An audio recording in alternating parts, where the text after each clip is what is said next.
Medina के एक छोटे से गांव में अहमद नाम का एक गरीब किसान रहता था। उसकी जिंदगी बहुत साधारण थी। वो सुबह फजर की अजान होते ही उठ जाता, वुजू करता और मस्जिद जाकर नमाज पढ़ता, फिर खेतों में मेहनत करने निकल जाता। अहमद दिन भर हल चलाता, बीज बोता और पानी देता, लेकिन बरसात कम होने के कारण फसल अच्छी नहीं होती थी। आमदनी बस इतनी होती कि घर का चूल्हा जल सके। उसकी बीवी भी सब्र करने वाली थी, लेकिन गरीबी में घर में चुप्पी और चिंता का माहौल बना दिया था।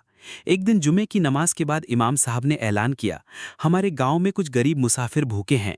जो अल्लाह के रास्ते में देगा, अल्लाह उसे कई गुना बढ़ाकर वापस देगा। अहमद ने ये सुना तो दिल में ख्वाहिश हुई, लेकिन फौरन ख्याल आया, मेरे पास देने को है ही क्या। उसने जेब में हाथ डाला, सिर्फ एक खजूर निकली। ये वही खजूर थी जो उसने शाम को अपने बेटे के लिए रखी थी। वो घर की तरफ चला और सोचता रहा, अगर ये खजूर दे दूं तो बेटा उदास हो जाएगा, लेकिन अगर अल्लाह के लिए दे दूं तो मेरा रब इसका बदला जरूर देगा। बीवी ने पूछा, ये खजूर कहाँ ली जा रहे हो? अहमद ने कहा, मस्जिद में, सदका करने, शायद अल्लाह रहमत कर दे।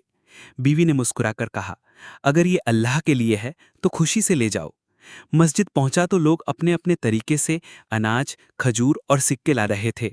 अहमद ने इमाम साहब के हाथ में वो एक खजूर रख दी और कहा, ये मेरी तरफ से सदका है। कुछ लोग हंस पड़े, ये भी कोई देने वाली चीज है? इमाम साहब ने मुस्कुराकर कहा, अल्लाह के नज़दीक नीयत सबसे बड़ी है।